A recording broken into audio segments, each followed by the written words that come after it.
Episode of the CattleUSA Daily Podcast. Thank you so much for being here.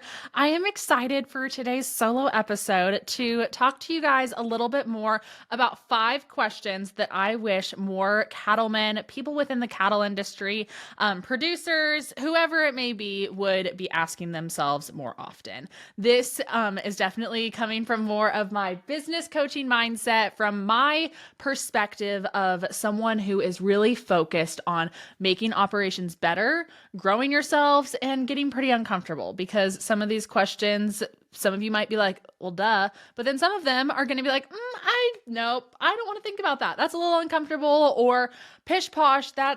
I don't need to worry about that. But trust me, at the end of the day, the things that I'm going to be talking about today are extremely important, even if they don't necessarily feel like it in the first place. So the first question, we're going to jump right in. All right. The first question is, do I know my break even? So this comes from a financial standpoint.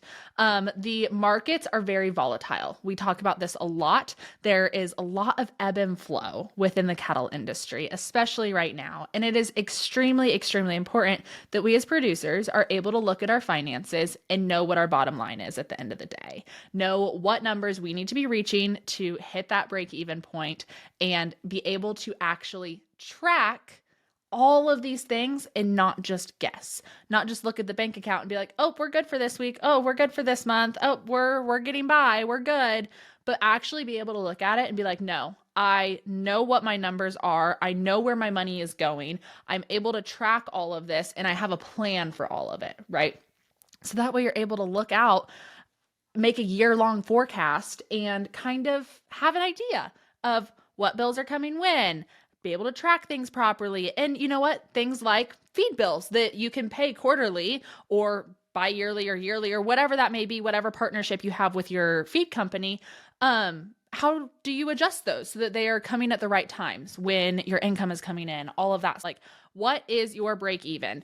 And make sure you're not forgetting things like labor or depreciation or things like that are extremely important within business finances that help you track things like that. There are a lot of amazing, really great softwares out there that don't require you to do all of this in an Excel sheet. So I will say there are a lot of them out there.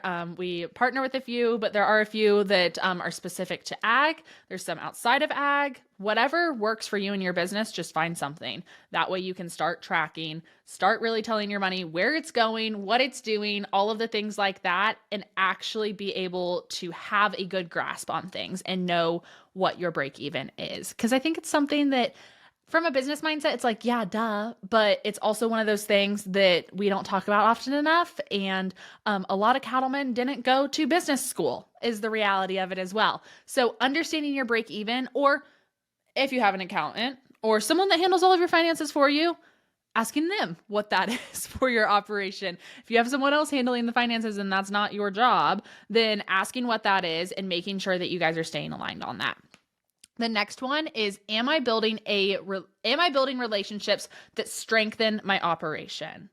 Operations and businesses are truly stronger with relationships built around them, right? So this looks like, do you have relationships with your sale barn reps, with your buyers, with your vets, with other producers, with your bankers, with your lawyers, with what does your team of relationships and connections look like behind you? The agricultural industry is extremely small, and I think a lot of us have lived this firsthand, right? That this is a very small industry. Well, relationships are a big part of that. Having those really great networking connections just with other producers or other stakeholders in the industry are really important, but it's also having that team behind you. So that team of bankers, that team of vets, that team of whoever, fill in the blank, that is helping your operation run smoothly and better year to year. Because at the end of the day, yes, we know how to take care of cattle. We know how to sell, we know how to buy, all of those things, but we need someone who knows the law. We need someone who knows tax code. We need someone who knows exactly what drugs to give when and things like that. So that is a really, really important thing to be looking at. This is a basis of shared knowledge and just trustworthy relationships that we can continue to build. I really, really encourage all of you. Sometimes agriculture can be very isolating, right? This is an opportunity to look at your business as a multi-dimensional space and not as one operating silo. You do not need to be a sole silo. You can be a multifaceted operational business with a lot of backing from help, from your network, from things like that. So what do those relationships look like for you?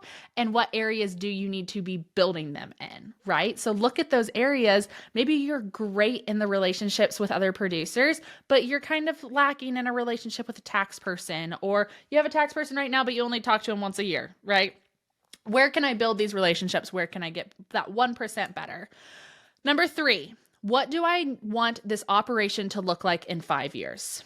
This is one that I hope every single person, no matter if you are a cattleman, if you have a cattle operation yourself, whatever it may look like, I don't care if you are a college student or a business owner or whatever it may be, what do I want my operation to look like in 5 years? Or what do I want my life to look like in 5 years?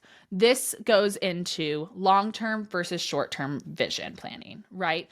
I always like to say, if you don't have a vision and a clear direction of where you're going, how are you supposed to know and how is your team supposed to know what they need to be working on, where their focus needs to be, and how they're going to continue to grow to get to that goal, right? So 5-year goals are my favorite because they are semi-obtainable. Like they feel like they're not too far in the future, but they're also far enough off that you can make some pretty hefty vision goals and thoughts and things like that for your businesses. So what does that look like for you personally? And genuinely take some time where you turn off the phone, turn off all the outside noise, take some time to yourself and actually think about this.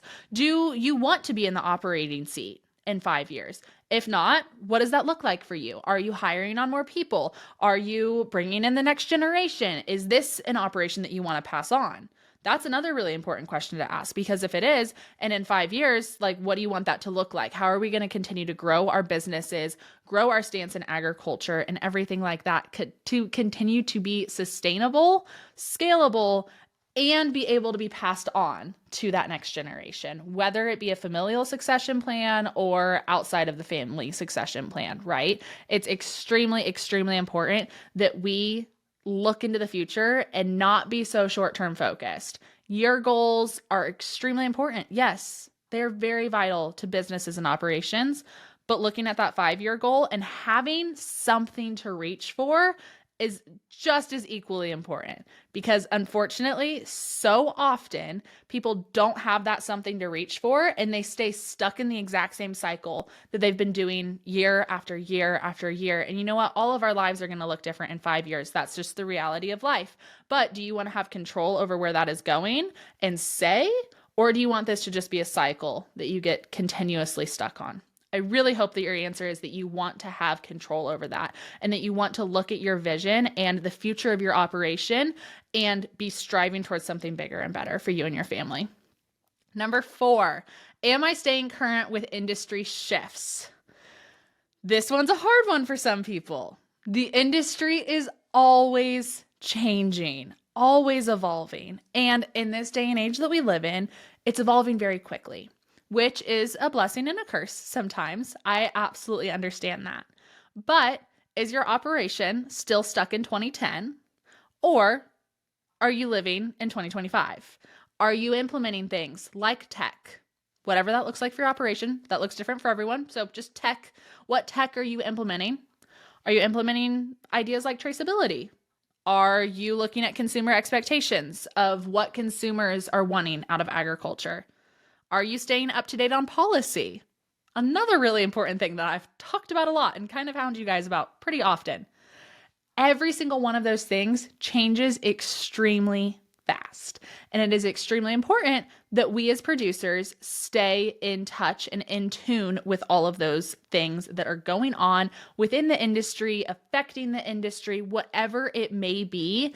We need to stay in touch with all of those. This means for some people that you're staying up to date on market reports, you're going to state and national cattlemen's conventions, you're looking at different educational platforms, whatever that may be for you, staying up to date on tech and just all of the industry shifts as a whole, whether it be on the policy side or the technology side. And sometimes those overlap, right? just staying up to date and not being stuck in this is the way we've always done it. Those are my least favorite words in the whole world. Least favorite phrase ever. This is the way we've always done it, so we're going to keep doing it this way. Well, if it's not broken, don't fix it, right?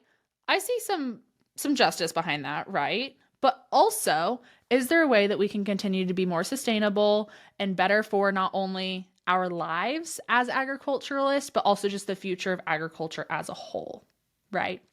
Okay, number 5, and my last and final one. What is my why for doing this? What is your why? Why are you sitting here living this way of life? Why do you have this operation? Why do you wake up every single day and decide to do this? Why do you wake up in the middle of the night when it is negative 30 degrees out in the middle of winter and go calve out those calves? Why? And then once you figure out that why, I encourage you to ask yourself why like 4 more times on that, because the first thing that comes to our minds typically is pretty surface level. Our why needs to be a driving, purpose-filled statement that is going to help you get out of bed on those really hard days. That is your reason for being in this industry, for being involved.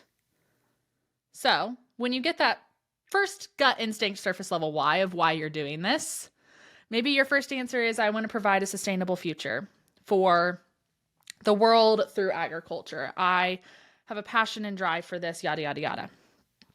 Okay, a lot of people do. That could be a pretty blanket answer for a lot of people involved in agriculture. So I encourage you to ask, okay, but why? Why do you want to provide a sustainable future? And then get that answer. And then ask yourself why, at least 1 or 2 more times, until you find something that is deeply personal to you.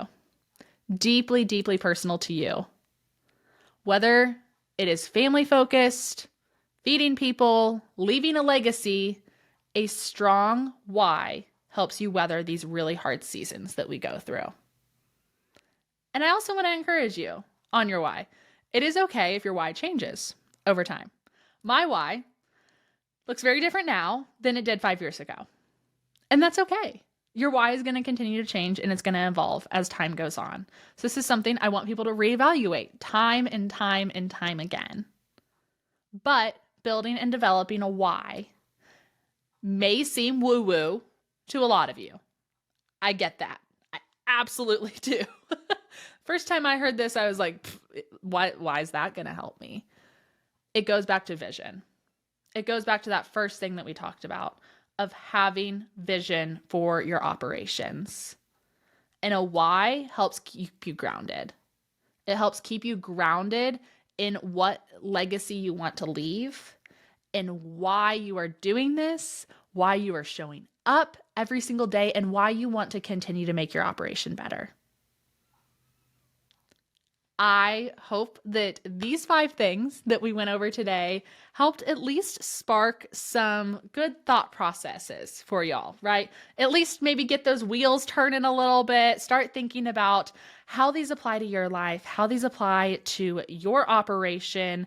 And I encourage you all to take some time after this episode is done. Maybe you take 3 minutes and you don't just roll into the next podcast or the next news thing or whatever it may be. And maybe you just take 5 minutes to sit here and think about these things. Think about what your answers are to all of these questions and allow this to be a catapulting point where you really take it and run with it. Take this and continue to grow your operations, be better for agriculture, and it just takes one person at a time to continue to evolve and strive to make this world a better place.